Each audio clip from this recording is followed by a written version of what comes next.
Hi there and welcome to our new video series called Tips and Tricks.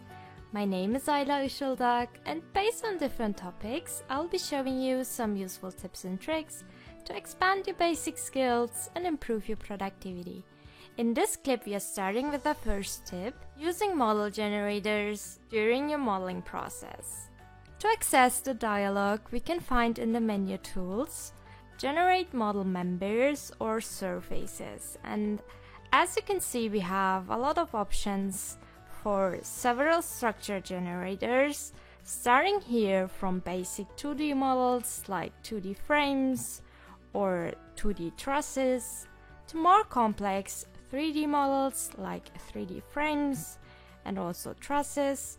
We can even find stairs and also complementary elements like bracing and cells for stiffening a structure. As an example, we are going to create a 3D frame with bracings only using the model generator.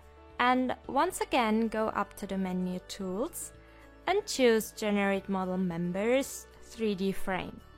Then, as you can see, a new dialog box appears.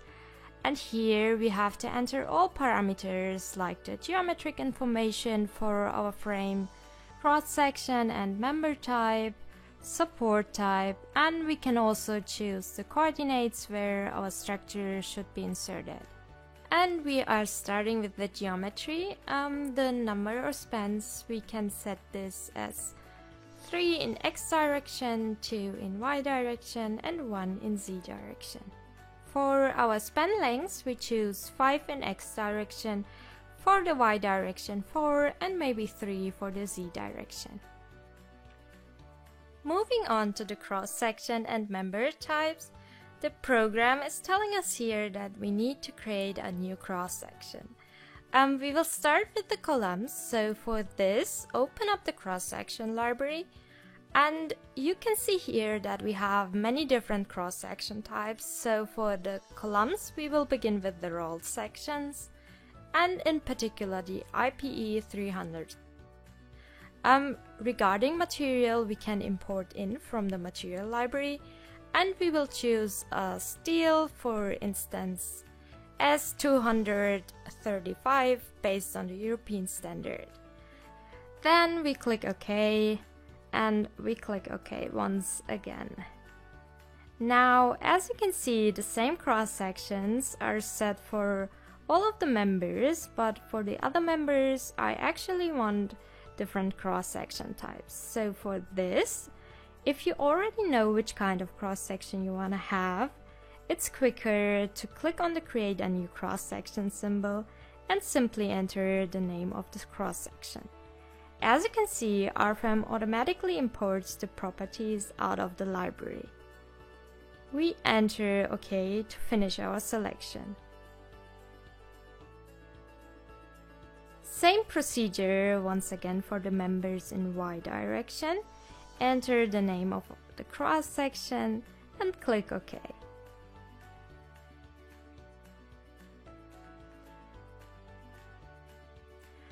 Under member type, we have several options using the drop-down menu like the basic beam members, but for our frame, also a truss member, which you can see the program automatically inputs here.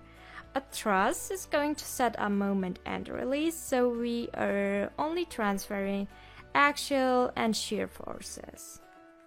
As the next step, we can also change our support types for the structure by the drop-down menu or creating a new support type.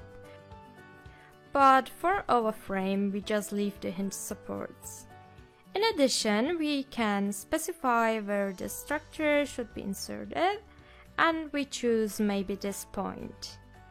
By entering OK, our frame is simply generated.